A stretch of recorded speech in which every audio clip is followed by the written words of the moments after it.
Dans cette vidéo, je vais vous montrer une méthode assez simple et efficace que vous pouvez mettre en place pour pouvoir choisir votre idée de business. Peu importe le domaine, cette méthode est assez efficace. Vous pouvez l'utiliser. Une méthode assez simple. Et également, je vous ai réservé vers la fin une technique qui va vous permettre d'estimer la rentabilité de chaque business avant de pouvoir le commencer. Donc, restez jusqu'à la fin.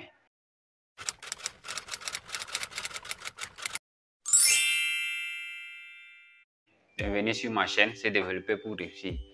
Ici, nous parlons de développement personnel, nous parlons de l'entrepreneuriat et tout ce qui concerne nos comportements parce que je reste convaincu que nous ne pouvons jamais arriver à un succès sans changer notre comportement. Donc, si vous êtes intéressé par l'une des thématiques citées, c'est que vous êtes au bon endroit.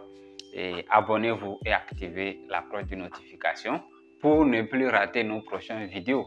Parce que nous publions des contenus comme celui-ci qui vont vous permettre réellement de faire un pas vers l'atteinte de vos objectifs. Avant de commencer, j'aimerais vous dire ceci, c'est que tous les business, vous pouvez les commencer.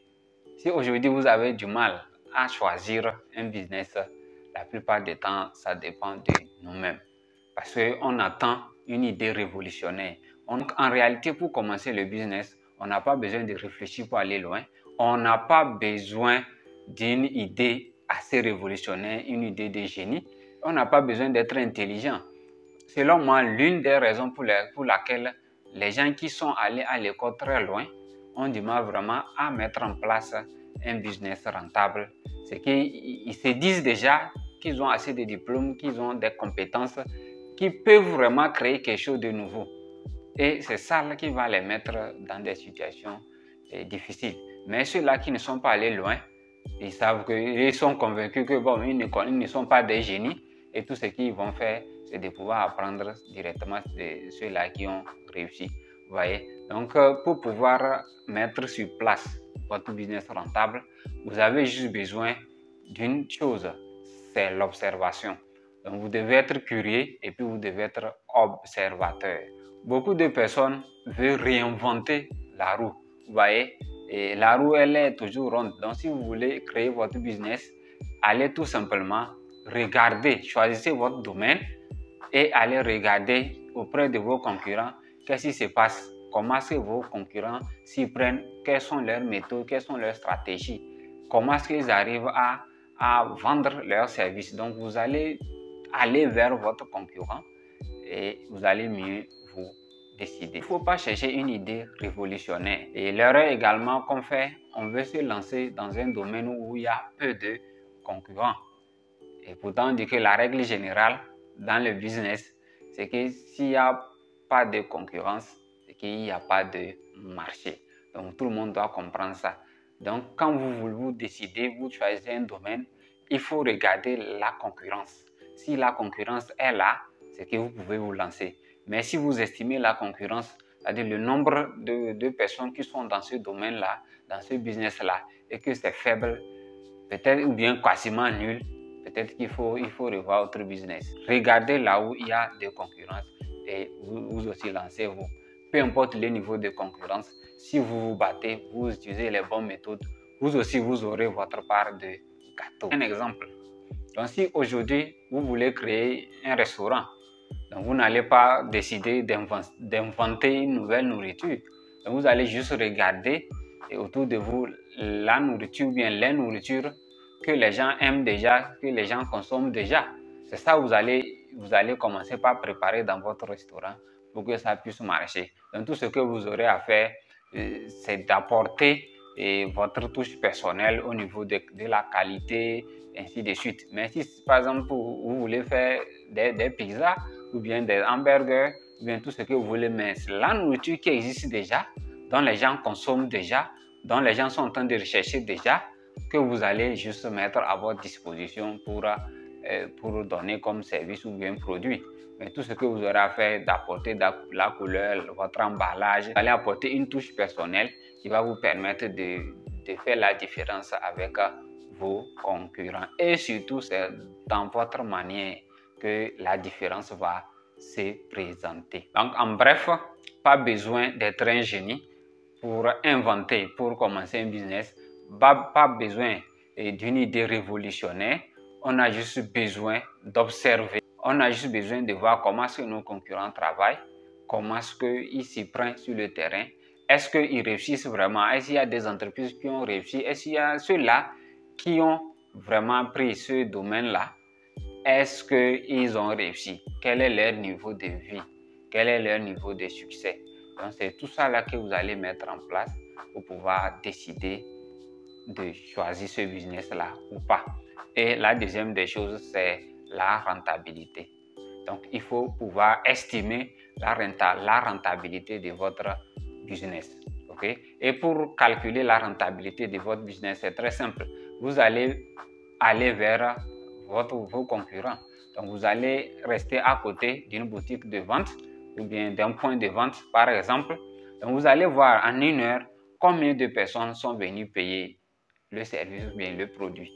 Voyez, quel est le niveau minimum, c'est-à-dire la somme minimum que les gens qui rentrent peuvent dépenser. Et cela vous permettra d'avoir une estimation globale de l'achat, okay, du service. Et également, vous pouvez estimer la dépense. Comme ça, vous pouvez soustraire cette dépense-là et pour vous donner une idée sur la rentabilité de votre business que vous voulez commencer. Comme ça, vous verrez si il faut le faire ou pas. Ce que vous pouvez faire aussi, c'est d'aller lire les presses, d'aller lire aussi les interviews des directeurs ou bien des fondateurs de ces entreprises-là. Comme ça, vous allez vous faire une idée sur exactement le chiffre d'affaires, le niveau et tout ce qui concerne votre domaine. Vous allez mieux apprendre chez vos concurrents. En résumé, il faut juste utiliser le business qui existe déjà et qui marche déjà. Pour pouvoir choisir votre idée de business, vous avez juste besoin de choisir votre domaine et en deuxième point, de voir s'il y a assez de concurrence dans ce domaine-là. S'il y a assez de concurrence, ça veut dire que c'est vraiment un bon signe. Il faut se lancer. Troisième des choses, vous allez utiliser vos concurrents pour pouvoir travailler, pour pouvoir bâtir pour vous, pour pouvoir apprendre comment est-ce que vous allez vous prendre dans votre nouveau business. Et tout simplement, vous allez réussir. Donc, on n'a pas besoin d'être un génie pour réussir son business. On n'a pas besoin de réinventer la roue. Imaginez, la roue, elle est ronde, n'est-ce pas? C'est ce qui permet à la voiture de rouler. Mais imaginez si vous voulez créer votre voiture qui va vous amener d'un point à un autre et que vous décidez de changer la roue, que vous allez changer la forme de la roue et vous allez faire par exemple votre roue en carré ou bien une roue triangulaire, vous voyez que votre voiture n'ira nulle part. Vous pouvez apporter certes des perfectionnements, des couleurs, ainsi de suite, mais la roue va garder toujours sa forme. Donc vous devez comprendre ça et vous devez utiliser ça pour pouvoir mettre en place tout business. Et je vous assure que si vous suivez les 4 étapes là, vous allez réussir tous les business dont vous allez mettre en place. Parce que vous allez suivre les pas de ceux-là qui ont déjà réussi ce business. Et au finish, vous allez arriver au succès. Donc, ne cherchez pas à inventer quoi que ce soit. Ne cherchez pas à inventer quoi que ce soit. Ne cherchez pas à inventer quoi que ce soit. Soyez juste observateur, soyez juste curieux. Approchez-vous beaucoup plus de vos concurrents. Nos concurrents ne sont pas forcément nos ennemis. On peut utiliser nos concurrents pour pouvoir avancer. On peut utiliser nos concurrents pour pouvoir aller loin. Donc tout simplement, tu peux rentrer même dans la boutique de ton concurrent pour voir même comment il a disposé les produits pour qu'il puisse faire chiffre d'affaires plus que toi. Quels sont les produits dont le concurrent il a mis en avant et quel est le prix. Donc vous pouvez aller refaire la même chose. Et donc si ça marche chez lui, ça veut dire que c'est les produits là qu'il faut mettre beaucoup plus en avant. Et vous allez voir si vous pouvez jouer sur les prix pour diminuer un peu les prix. Donc on a besoin vraiment de nos concurrents pour pouvoir avancer. Nos concurrents ne sont pas nos ennemis. Je répète bien, vos concurrents ne sont pas forcément vos ennemis. Ils vont vous aider à catalyser votre système. Ils vont vous aider à évoluer. Ok? Donc si vous avez aimé cette vidéo, n'hésitez pas à me laisser un pouce bleu et également partager autour de vous. Et je vous attends également dans les commentaires. Donc d'ici là, portez-vous bien. Ciao, ciao.